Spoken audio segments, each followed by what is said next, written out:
Circuit analysis techniques. Using this example, we will go through branch current analysis, superposition, equivalent circuits, nodal analysis, and loop analysis.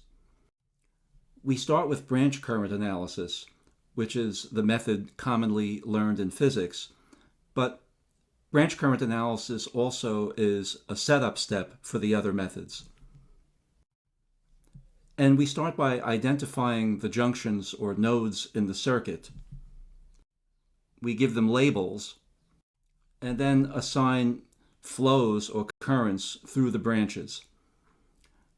Now you'll notice that two of the four junctions, B and C, are not shaded in, and A and D are shaded in.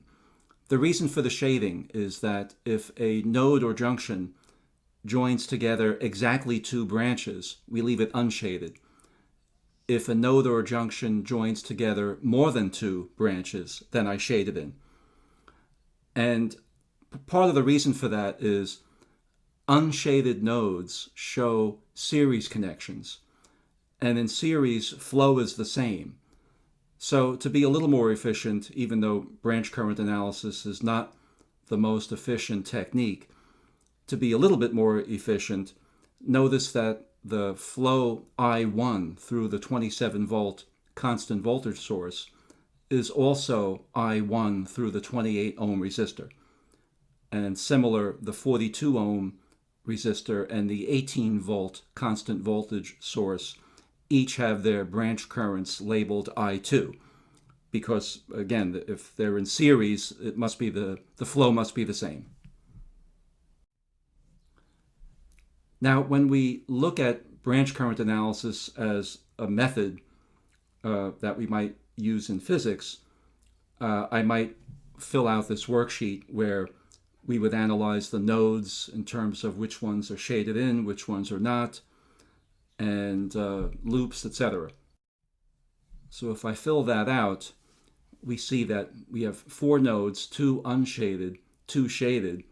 One node can arbitrarily be called 0 volts or ground. And so when we write equations, we would have one junction rule equation. Essentially, take the two shaded nodes, subtract one for ground, and write an equation, right? So at either node A or D, we would write a junction rule equation. Now, in terms of branches and tree branches and chords, in a planar network, that is a network that can be drawn in the plane, we're really just going to focus on the number of loops, and the smallest loops are sometimes called a mesh, right? So there's two mesh loops, and so there are two loop rule equations to be written. And so I have other videos on branch current analysis, and again, this is more used in physics because we'll see that the other techniques, especially nodal and loop analysis, are more efficient than branch current analysis. So here I'm just showing the three equations that we would be getting, the first one being from a junction, A, say, and the other two from the two mesh loops. And I'm also showing the solutions, that is the volts and amps for each resistor, so that we can compare to the other methods.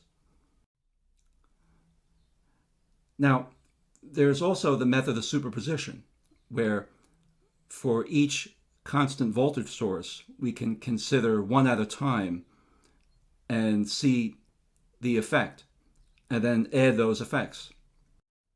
So here we have two copies of the circuit, each with one of the constant voltage sources kept and the other short-circuited.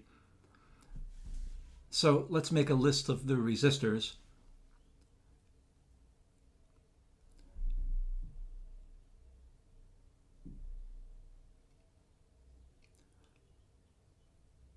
And then we will find the volts associated with each resistor by superposition.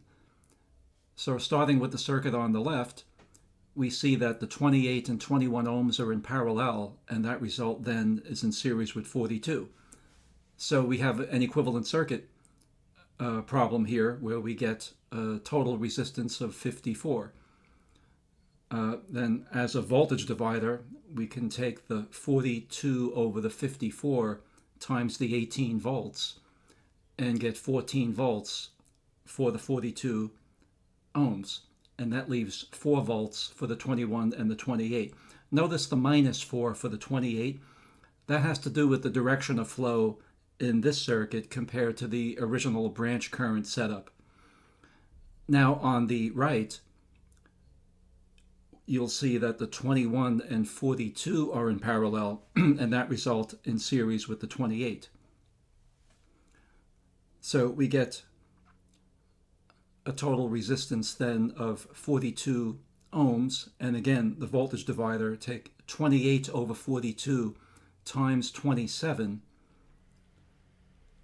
and that gives us 18 volts for the 28 ohms, with then 9 volts left for the 21 and 42. Again, notice the -9 in the case where the flow is opposite the original branch current setup. So by superposition, we get 14 volts for the 28 ohms, 13 volts for the 21 ohms, and 5 volts for the 42 ohms. And we can now calculate the current from the volts and the ohms. And as you look at the solution, this matches what we had earlier.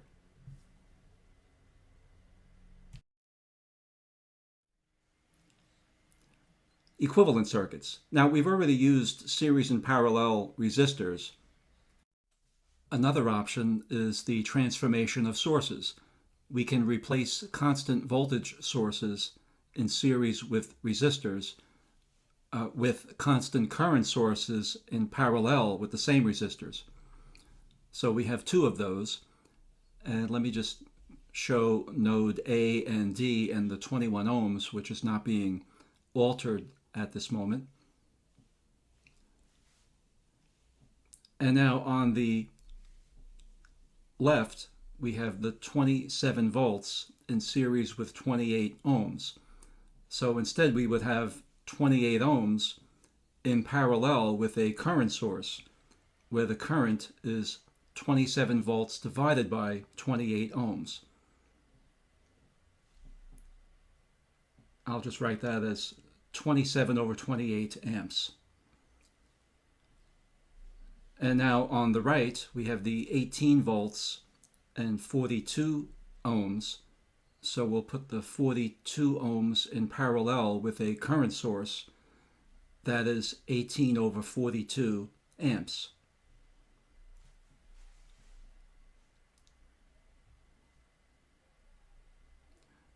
And now we can combine our 2 current sources to one, calculate the values and add them, and we get 1.393 amps.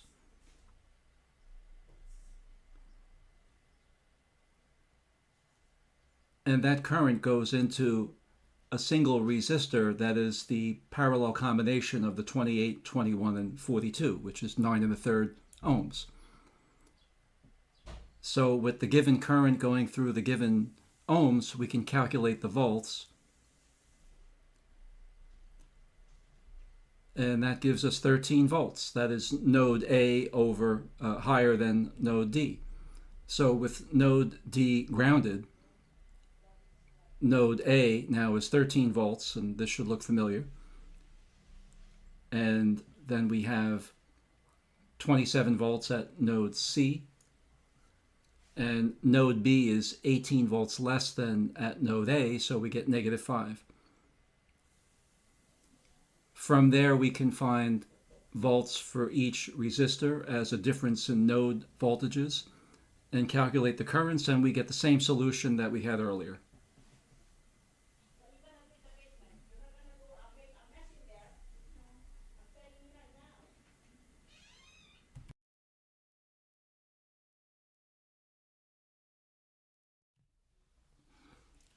Now, for nodal and loop analysis, we would normally choose one of these rather than the full branch current analysis. Because in, for example, nodal analysis, we only have to write junction rule equations. And for loop analysis, we only write loop rule equations. So generally, nodal or loop analysis will lead to less equations to solve than branch current analysis. Now, as I fill in that worksheet, we also have the benefit of dealing with known voltages or known currents, whether they're known outright or dependent or there's some symmetry that we really weren't able to utilize in the branch current analysis. So for example, with nodal analysis here, there are 4 nodes. 1 is ground, so that's now 3, and 2 unknown. We have 27 volts and 18 volts. So it turns out that for nodal analysis, we just have to write a single equation. Now with loop analysis, we don't have any known currents, so again, we just have the 2 loops and we would write 2 equations. So let's have a look at the equation we would write for nodal analysis for this circuit. Now again, we would want to call one of these node voltages 0, and again we have the known 27 volts at junction C. We have an unknown volts at junction A, but we know that at B we're 18 volts less than at A. And this is where we get into identifying what's called a supernode that, we'll perhaps have another video with more examples. But we'll call this A and B and the 18 volts supernode AB. And that is the single node where we write an equation and we look at currents leaving that node. So if I take the volts at A minus 27 divided by the 28 ohms, that would be current leaving node A to C, right? And then we also have volts at A over 21 ohms going down to D. And then we have the volts at A minus 18, which is the volts at B, over 42, heading to D. And that's our set equal to 0. That's our single equation. And we can solve for the volts at junction A. And we get 13 volts, which we saw earlier. With the 13 volts, and we can then find, we have minus 5 here at B. And we essentially can get the results that we had earlier. And let's also demonstrate loop analysis. So for loop analysis, we put in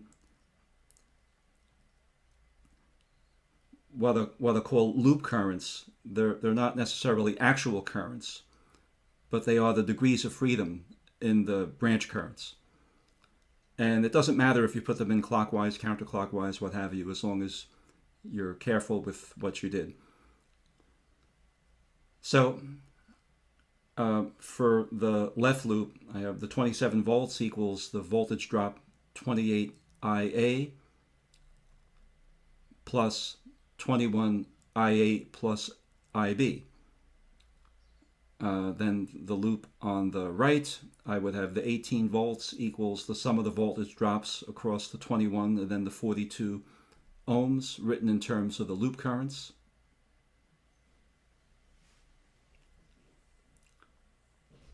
And that would be the 2 equations I need to write. And so I could solve for IA and IB.